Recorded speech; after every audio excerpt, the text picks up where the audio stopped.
I mean, do you realize that non-duality and duality are the same thing?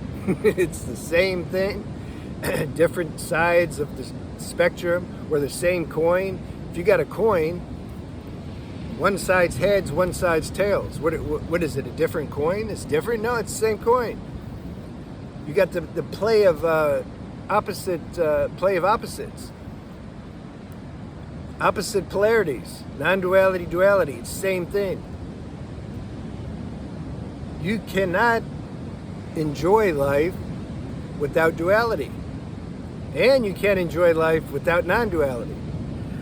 There wouldn't be any duality if there was no non-duality. What's non-duality? Non-duality, you can say, is a substratum, spacious, formless consciousness in which the dance of creation dances on. So if there was no substratum, there'd be no duality.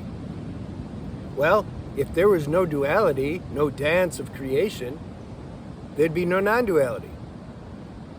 How would the substratum even know it's a substratum if there's no action on it to create that sense of a contrast, so that it realizes, oh, there must be a substratum, I'm just saying that word, that houses everything on it. Because I'm watching all this stuff, but yet it keeps changing, and it's just something wobbly about forms. What is this? What are these forms housed in? Like, how are they existing? There must be existing in something nothing, right? There must be a space for all this existence to happen in. And that space can't change, because then what would happen if the space changed? Well, then there'd be a deeper space to where you saw that space change. Right? In order for there to be change, there has to be something that's not changing. So, I think the title's something magnificent is happening in the formless, or in non-duality. This is the duality is like the icing on the cake. Like, non-duality is like the dough.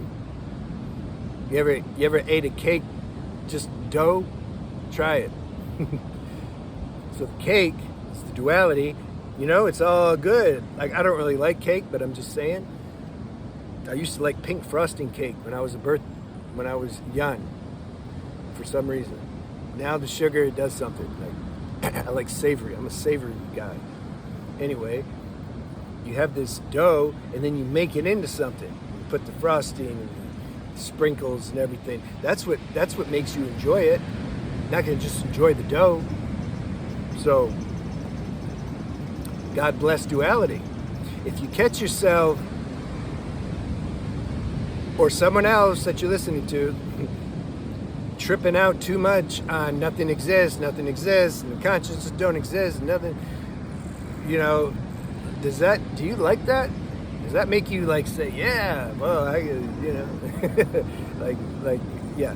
Something's imbalanced there. And most people feel it. They feel it. You can feel something, but then the mind, the ego will say, oh, no, I must be missing something. Because this is a teacher. This is a guru. Everybody says how great they are, realizing there's nothing. So I must be missing something. But at some point, your intuition gets louder, and you're like, I'm not missing nothing. They're missing something. See? So I'm trying to accelerate that part, that aspect of awakening, because everything's balanced. A real awakening's balanced. Give props to non-duality, give props to duality. You got to have both. That would be terrible. And if there was only duality, you would just be lost on a roller coaster all the time. This is the people that are. Why do people start trying to embark on a spiritual practice? They're tired of the roller coaster ride, the emotions. And, oh yeah, I got my goal met. All right, I'm like bored now. I need another goal. I don't want to do another goal. Like, I've done this, like, too many goals, and they never work. Oh, the relationship, yeah. Oh, she left me, or she did something I didn't like, and now, damn it, must have had the wrong one. Oh, I got another one. She's good. No. See, nothing's stable. Something gets tired of that. That's coded in us. It's not that you got smart and realized, like, there's a play of that. There's the play that something got smart and realized, okay, but don't take that too serious. Consciousness is doing that. It's written in the script already. That you try all this dumb stuff, you're ignorant for a while, you suffer it, intuition light bulb goes on, you find a spiritual practice because you want to discover, like, is there something that's more stable than this play of form and experiences and blah, blah, blah, because I've done it so much, I can't do it anymore. I'm tired of it. So that light bulb goes off. And then you find a spiritual practice and you start discovering your non-dual nature, you can say. Then you start feeling good. Don't take credit for it too much, because then you get identified with it and you think you got it. I made videos, I think a recent one on that. Don't think you ever got it, stay humble. Because as soon as you start thinking you got it, there's somebody that got it. It's the ego saying, yeah, I got smart. I chose to stop being stupid, and now I chose to be smart. You didn't choose anything. The script was already written that you be stupid and then you get smart. So that's the dualistic nature of evolution. Get stupid, get smart. All the time that's happening in your non-dual consciousness that you are. That show is going on there. You're always aware, actually, of your non-dual nature, but a lot of times we don't know it. A lot of times, like, when we're flowing, like, when I'm making these videos, most of the moments, man, I'm not thinking. I'm in my non-dual nature. What does it mean, I'm in my non-dual nature? We're always in our non-dual nature. It means that the non-dual nature is predominantly ruling this form, this human self form. That's what it means. So a lot of times when we're in flow, there's no mind, we're not calculating, we're not thinking, we're in meditation, but we don't realize it. We're like, it's like an unconscious realization of non-duality, or an unconscious meditation. So part of evolution is we start to become conscious. You're flowing, you're not thinking, but something's aware that you're not thinking. But that's all good too. You're aware that something's aware that you're not thinking. And that's a continuous refinement that never ends. That's why you hear some say it's like eating a sweet fruit that just keeps getting sweeter. There's no end to the sweetness. I don't know why we don't hear that more. Because there's people who are self-realized, but they don't. It's like something doesn't want to admit. Because when we talk about these words, self-realization and awakening, whenever I used to hear those things talked about, it's like they convey it in a way that it's a one and you're done thing. And it's just not like that.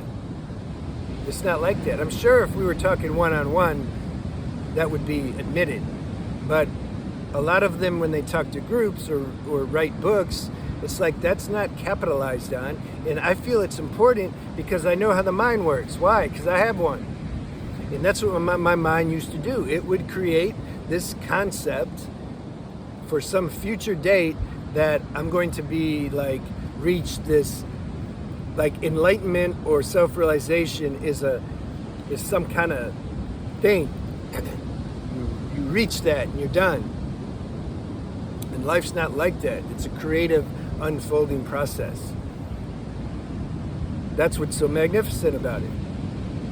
I mean, who could put together this creative show that we're in with evolution, waking up, going to sleep, and all this? This is like the ultimate cosmic movie. Only God can work that out. So that's duality, though. This whole play of evolution and waking up and suffering and enjoying, that's Like, that's the magnificent thing that's happening inside non-duality. And that don't stop. Now, the tidal waves, you can say stop for the most part. There might be one, but you're cool with that too. Like, oh, listen, I was with a girl for 10 years and she left, and whoa, I feel, or she died. I feel like there's a sense of like, I feel super empty and alone. That's cool. You let it be there. Oh, I didn't actually feel anything when it happened. I mean, I love her so much. I know she's still here, even though she's not in her form. Oh, great. That's also cool.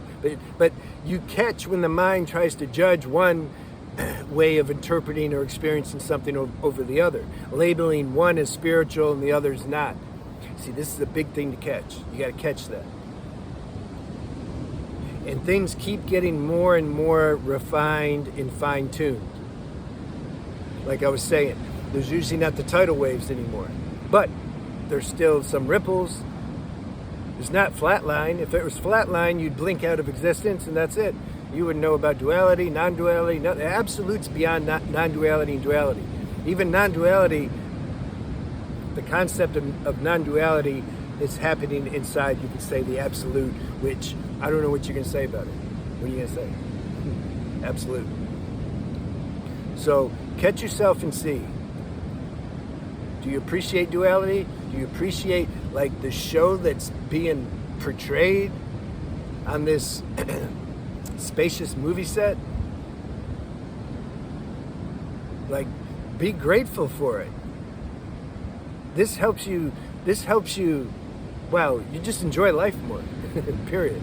And it helps you when you have the so-called downtimes too, because you know they're going to pass. You know that's part of the deal. That's your downtimes are compost to fertilize your future good times. That's just all, it's part of the same coin. The negative, the positive, the suffering, the pleasure, the serenity, like it's all worked out together. You can't have one without the other. Something has to make peace with that and accept that and stop mentally striving so hard, like I just got to get to the peace. That's keeping you from getting to the peace. Accept non-peace for a little bit. And then when you get to peace, don't get attached to the peace either. Remember? Same side of the same coin. You're beyond all that. Consciousness isn't feeling peace or suffering. It can't. It's the substratum in which peace and suffering's being expressed on. Something keeps realizing that more and more deeply and more deeply.